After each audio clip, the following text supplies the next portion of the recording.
This is Sonja Jones of GFP Financial, your Mr. Miyagi of Money, and welcome to another episode of From Chaos to Clarity, Unleash Your Business Potential podcast. But today, on this episode, we're talking about end of year planning. So, the year that we are recording this episode is 2024, right? And it is officially March of 2024. And you should, at this time, hopefully, should have your prior year, your 2023 financials, at least hopefully done. But if not, you're probably still preparing for tax filing. You're trying to get your income and your expenses totaled out and all of that good stuff, which is fine.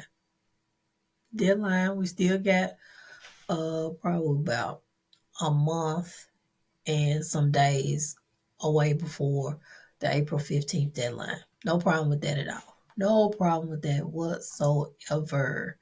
So, with that being said, I wanted to give you some things to kind of look for as after you get your prior year financial data calculated so you can plan for 2024 accordingly. Because we're just in the third month. We still got 9 more months to go for 2024. So you got plenty of time to plan and execute. So let's talk about your end of year planning and what metrics we feel would be good for you to track. And the data metrics that I'm going to provide for you are actually some of the data metrics that we use for our monthly bookkeeping clients because we provide these metrics for them on a quarterly basis. We call them our quarterly report cards. But we do also provide reports for them on a monthly basis, such as the profit and loss balance sheet and cash flow statement. So here are some of the basic metrics that we feel that every entrepreneur should be able to handle.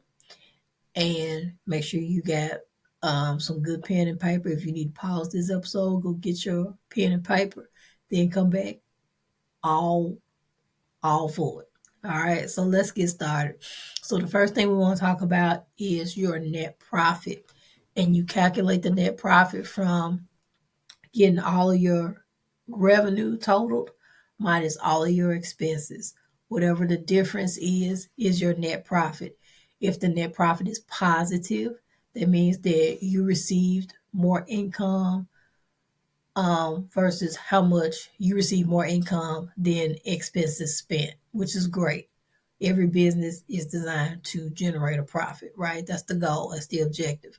However, if your net profit is a negative number, that means you spent more money than what you brought in. Be encouraged because most startup businesses have a negative net profit or what we call a net operating loss.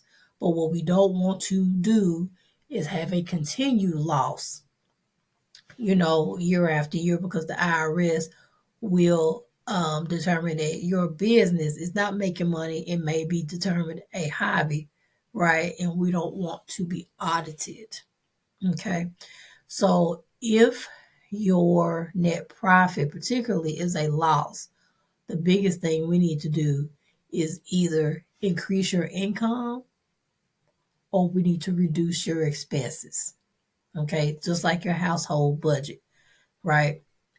And I know for me, from a mindset standpoint, when we're trying to figure out what we need to do budget wise, it's always easier to think about how we can bring more money in versus what we need to pull back and restrict ourselves from, right? So let's get creative. Get in touch with either another entrepreneur in your industry. Say, hey, how did y'all, grow from a loss to bringing in consistent profits and kind of glean in on what best practices that they provide. Or find another entrepreneur, see if you can just bounce ideas and chop it up, right? When it comes to your net profit, if it's a loss, we're going to have to make some adjustments. Okay, because what you don't want to have on your tax return is a consistent net operating loss for your business. So that's metric number one. Metric number two, you want to look at your top income months, right? So if you're looking at your business expenses on a monthly basis, right? Which what top 3 months did you have or generated the most revenue? And kind of think about what you did in those months. Did you increase your social media presence? Did you promote a Black Friday sale or some type of special uh, marketing campaign? Um, did you maybe one of your posts went viral or something like that, or maybe you did some type of vending event, like one of our clients noticed a ridiculous income um, surge during the summer months of last year because she participated in the Essence Festival. She was a vendor at Essence, and as soon as she, did Essence, her sales just went right, because you got to think about it in those types of environments. Essence is like super big. Thousands of people go to Essence, and then once they get a hold of your information and they buy your stuff, they follow you on social media and all that stuff, then I mean your sales are going, they should increase, right? Provided that your product is of quality and you're doing what you need to do on the marketing side, right? So be thinking about those things. And then also think about the months where you did not bring in as much revenue, because hey, we are all in business. Life is going to life. And if you are a CEO and you're doing all things by yourself, child, you got to go to bed sometime. And if you don't have a system to where, you're posting on social media on a regular basis, then sometimes, if you can't keep your social media presence up, it's going to, the algorithm going to do what it do, and you might not get as much exposure. Or something may have happened, you might have sold out of a product and it took a minute for you to re-up, right? And so your sales might have taken a dip. So you just have to kind of be thinking about, how your performance went in your business, and the things that went well, we'll keep running the play. The things that didn't go well, let's pivot and adjust, right? So, number one, net profit. Number two, look at your top revenue months. Number three, look at the top 3 things that you spent the most money on in your expenses. And I want you to those account lines apart. In most cases, it's going to be advertising. Maybe it might be payroll if you have staff. Um, it may also be like supplies, right?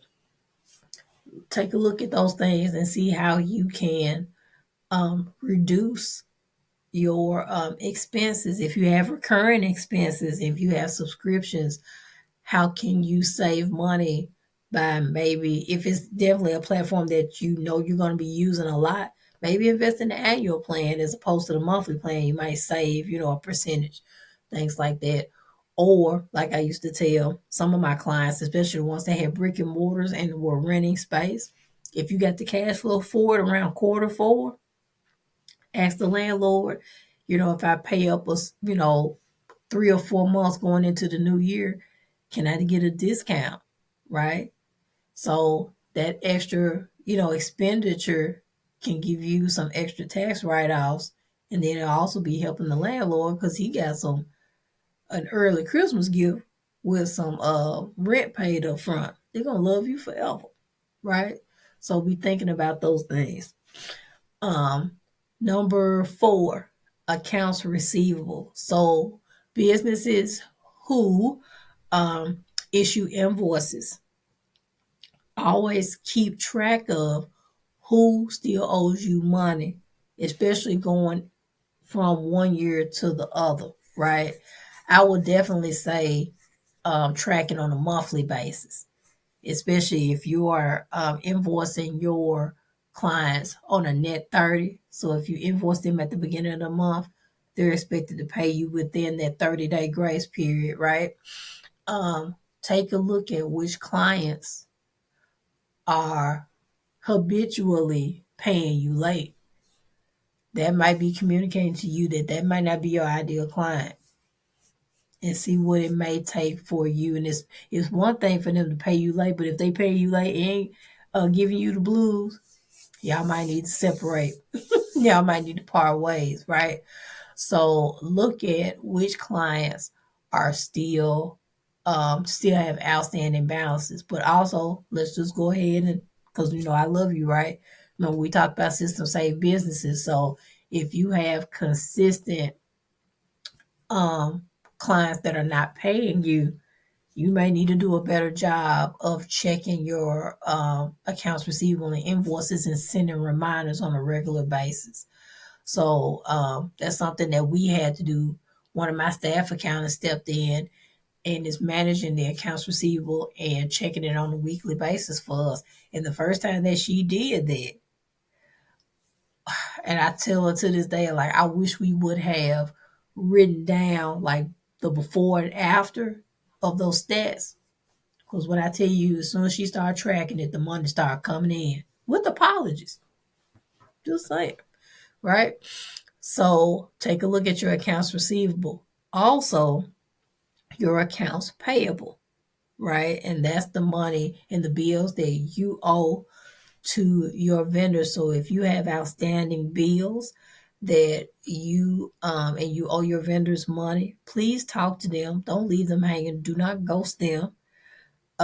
Explain to them what's going on, because they are business owners too, and they understand. They should understand, but just know that they're in the business to make money as well, and they have obligations to meet. So if you're in a cash crunch, try to work out some type of plan. And if you have to, break that payment down, make sure that you still honor your vendor, because you still want them to perform said services for you, right? So don't make them mad by not paying them. And can I also say this, because I love you, right? How you treat those vendors is how your customers are going to treat you. So if you're not honoring your vendors by paying them how they expect to be paid, net 30, net 15, due upon receipt, or what have you, right? Sowing and reaping. Your customers are going to be the same way. So you don't want that smoke. Go ahead and do right by people so people can do right by you. Okay. And then our last metric is cash on hand. This is the game changer, and it's really an eye opener, because what cash on hand does, it informs you of the number of months that your business can operate with the current cash that is in your bank account. And so when we do this for the end of the year, we take the checking account statement. We take whatever the ending balance is for December 2023, take that amount. And then we also do an average of the monthly expenses, right? So whatever the average monthly expenses are for the year, we divide that by that December 2023 balance, right? So let me see if I can do some easy math. So at the end of 2023, say if your business had an ending cash balance of $10,000. So you get $10,000 in the bank, right? Going into 2024, and your average monthly expenses are $1,000 a month. You take that 10,000 divided by 1,000. That means if no other money is coming into your business and your average monthly expenditures are $1,000 a month, you have 10 months worth of operating cash to keep your business afloat. That's what cash on hand, that's what that metric represents, right? So, like I said, you can do that for the end of, we said this is March, right? You can do that for February. So take your February checking statement, your ending cash balance, and then whatever your average expenditures are, I guess between January and February, divide that. Take your February ending cash divided by whatever your monthly expenditures are between January and February, and that'll let you know how many months of cash you have on hand. You might get a better picture of it if you do the average monthly expenditures from 2023 because you only got 2 months if you're doing it by 2024. So that's just another metric, right? So cash on hand will definitely be an eye opener for you because for those businesses who are still practicing commingling personal and business funds, meaning that you are taking money from your business and using it for personal expenses, not particularly paying yourself a salary, but just kind of like dipping your hand in the cookie jar. Every time that you do that, right, it affects your cash flow and your monthly cash on hand. So, why keep saying monthly? Just your general cash on hand, right? So, please be careful about that. Be very cautious on how you're pulling money out of your business account because your business still needs funds to reinvest in itself. Amen. Amen. All right. So those are just some of the end of year planning metrics that we use with our clients. So again, I'm going to recap them all. So the first one is net profit. The second is look at your top income earning months. Next, look at least the three highest expenses that you have in your business. Which three things did you spend the most money on? 4 is accounts receivable. How many customers have outstanding invoices with you? 5, accounts payable. How many outstanding bills that you have that you need to pay to your respective vendors? And then 6 is the cash on hand, which represents the number of months that your business can operate if you don't have any additional funds coming into the business. So I hope that those metrics helped you. And so when you are tallying up your 2023 financial data, come back and listen to this podcast episode, write down those metrics, and that'll give you an opportunity to plan for 2024. And it will also give you the information that you need for requesting funding, grants, and or loans because you cannot